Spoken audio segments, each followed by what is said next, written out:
السلام علیکم ورحمۃ اللہ وبرکاتہ۔ ناظرین کرام، ایک بار پھر ہم تجوید القرآن کلاس میں آپ کے سامنے حاضر ہوئے ہیں۔ آج میں سورہ آل عمران کے 7ویں رکوع کی تلاوت کروں گا اور ہر روز کی طرح جو چند ایک ضروری قواعد ہوں گے اس کا میں مختصر ذکر کروں گا۔ تو آئیے اب شروع کرتے ہیں۔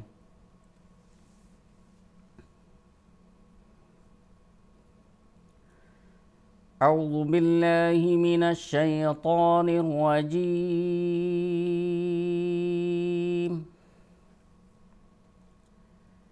بسم اللہ الرحمن الرحیم،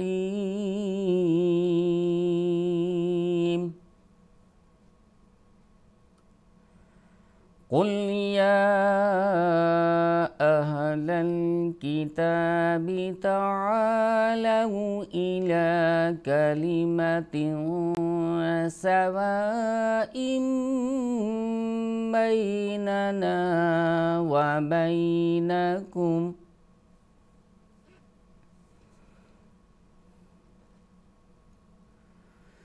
بیننا وبینکم ألا نعبد إلا الله ولا نشرك به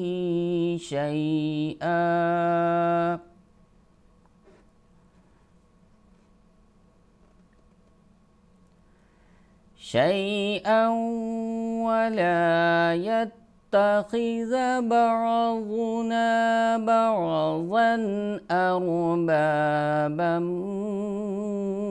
من دون الله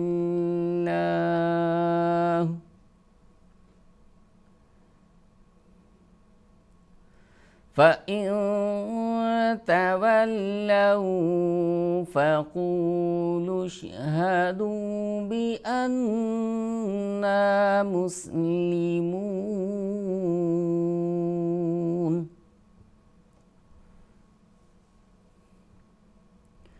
يا أهل الكتاب لم تحاجون في إبراهيم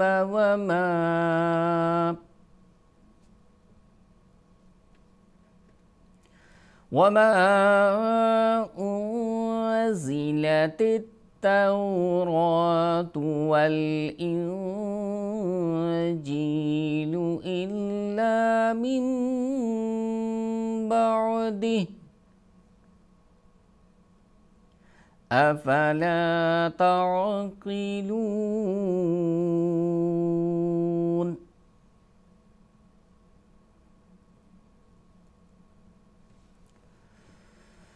ها أنتم هؤلاء حاججتم فيما لكم به علم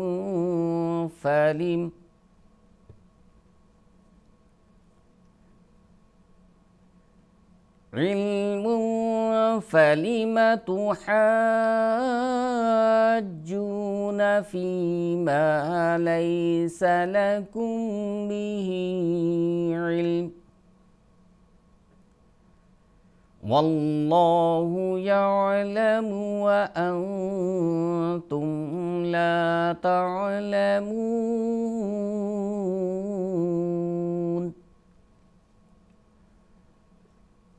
ما كان إبراهيم يهوديا ولا نصرانيا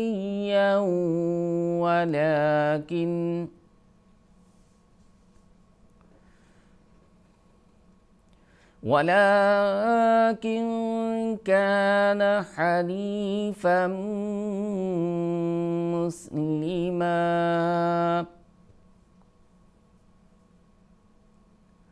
وما كان من المشركين۔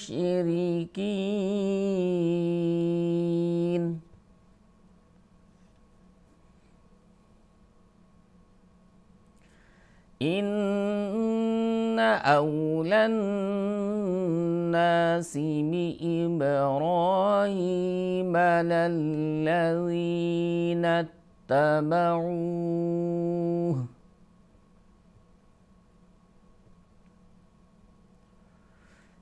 للذين اتبعوه وهذا النبي والذين آمنوا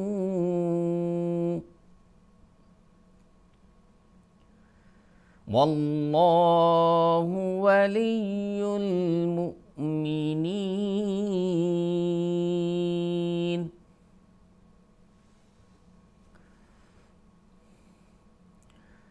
ودت طائفة من أهل الكتاب لو يضلونكم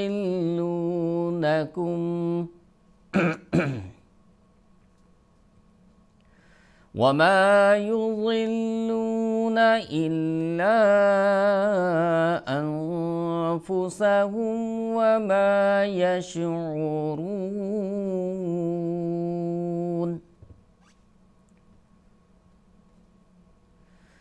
يا أهل الكتاب لم تكفرون بآيات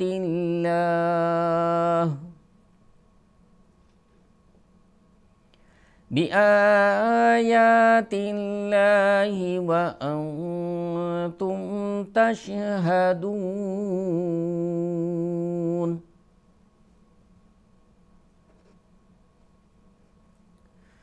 يا أهل الكتاب لم تلبسون الحق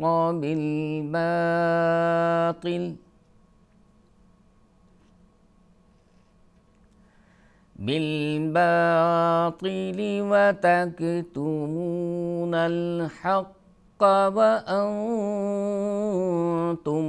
تعلمون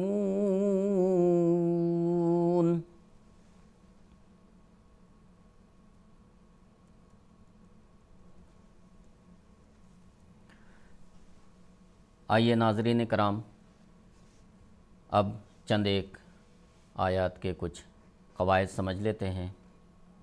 قل قاف پر کیا جائے گا، یا اہل الکتابی یا پر مد، اس کو لمبا کریں گے، ہا تھوڑا موٹا ادا کیا جاتا ہے، اہل الکتابی کاف باریک ادا کریں گے، تعالو لام پر زبر ہے، یہ مد لین کہلائے گا، حروف لین کہلائے گا، واو ما قبل زبر، تو لو تعالو اس کو اس طرح پڑھیں گے، تعالو الی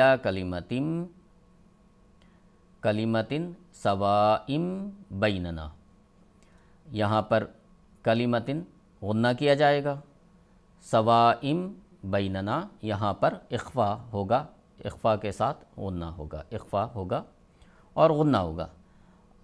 تو یہ قاعدہ ہے نون ساکن یا تنوین کے بعد، یہ قاعدہ ہے کہ نون ساکن یا تنوین کے بعد اگر با آ جائے تو اقلاب ہوگا۔ تو جیسا کہ آپ جانتے ہی ہوں گے، تو یاد دہانی کے لیے میں پھر عرض کر دوں کہ نون ساکن یا تنوین کے بعد اگر با آ جائے تو اقلاب کا قاعدہ ہوگا۔ اقلاب کیا ہوتا ہے؟ جیسا کہ آپ دیکھ رہے ہیں کہ حمزہ کے اوپر میم بنا ہوتا ہے، ہمیں دراصل پڑھنا کیا چاہیے تھا؟ اگر میم نہیں ہوتا تو یہ پڑھنا کیا چاہیے تھا؟ سوائن ہمیں پڑھنا چاہیے تھا، سوائن نون ساکن ہم نے ادا کرنا تھا۔ تو یہ نون ساکن یا تنوین کے بعد اگر با آ جائے تو نون ساکن کو میم سے بدل دیا جاتا ہے، اس لیے اقلاب کے معنی بدلنے کے ہوتے ہیں، تو اس وجہ سے یہاں اوپر میم لکھا ہوتا ہے، تو یہاں اقلاب کا قاعدہ لاگو ہونے کی وجہ سے اوپر میم لکھا ہوتا ہے۔ تو ایک بار مختصر پھر ذکر کر دوں کہ نون ساکن یا تنوین کے بعد اگر با آ جائے تو اقلاب ہوگا، اور اقلاب کے معنی یہ ہیں کہ نون ساکن کو میم سے بدل دیا جاتا ہے۔ آگے چلتے ہیں، بیننا و بینکم اللہ نعبد الا اللہ، الا اللہ، اللہ کے لام کو پر کریں گے چونکہ اللہ کے لام سے پہلے زبر ہے۔ ولا نشرکا، کاف کو کھینچیں گے نہیں، دھیان رکھنا چاہیے، آخر جو حروف ہوتے ہیں، آخر میں جو حرف آتے ہیں، اکثر بچے، خاص کر بڑے تو نہیں، بچے غلطی کر جاتے ہیں، آخری حرف پر تھوڑا سا وہ لمبا کر دیتے ہیں، تو اس چیز کا دھیان رکھنا ہے کہ صرف زبر ہے۔ ولا نشرکا، کاف کو باریک کریں گے اور اس کو لمبا نہیں ہونا چاہیے۔ بہی شیئا، یہاں پر یرملون میں سے واو ہے، اس لیے یہاں پر ادغام ہوگا اور ادغام کے ساتھ یہاں پر غنہ کیا جائے گا۔ ولا یتخذ بعضنا بعضا، ضاد کو بہت اچھی طرح ادا کیا کریں، کنارہ زبان داڑ سے مل کر ضاد ادا ہوتا ہے، پہلے بھی ذکر کیا گیا ہے، تو ضاد کو بہت اچھی طرح ادا کریں۔ بعضنا بعضا، اور یہ ضاد پر بھی کیا جاتا ہے، یہ پر حروف میں سے ہے۔ اربابم، میم پر مشدد، میم میں تشدید ہے تو اس لیے غنہ کیا جائے گا۔ آگے نون ہے، نون پر بھی غنہ ہوگا چونکہ آگے یہ حروف حلقی میں سے دال نہیں ہے۔ آگے من دون اللہ، اللہ کے لام کو یہاں پر آپ دیکھیں، اللہ کے لام کو باریک ادا کیا جائے گا چونکہ اللہ کے لام سے پہلے زیر ہے۔ اور آگے چلتے ہیں، فَإِن تَوَلَّوْا فَقُولُوا اشْهَدُوا بِأَنَّا، نون پر ہم غنہ کریں گے، نون مشدد۔ مسلمون، یہاں آخر پر بھی لمبا کیا جائے گا، جیسا کہ آپ جانتے ہیں مد عارض ہوتا ہے، اس لیے اسے لمبا کریں گے۔ تو ناظرین کرام، آج کے لیے بس اتنا ہی، انشاءاللہ پھر اگلے ایپیسوڈ میں آپ سے ملاقات ہوگی۔ جزاکم اللہ تعالی حسن الجزا۔ السلام علیکم ورحمۃ اللہ وبرکاتہ۔